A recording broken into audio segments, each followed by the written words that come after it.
أعوذ بالله من الشيطان الرجيم. ونادى فرعون في قومه قال يا قوم أليس لي ملك مصر وهذه الأنهار تجري من تحتي أفلا تبصرون أم أنا خير من هذا الذي هو مهين ولا يكاد يبين فلولا ألقي عليه أساورة من ذهب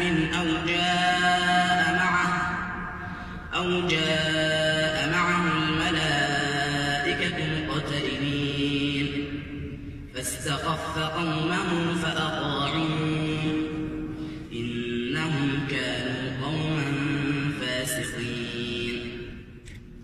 فلما آسفونا انتقمنا منهم فأغرقناهم أجمعين فجعلناهم سلفا ومثلا للآخرين.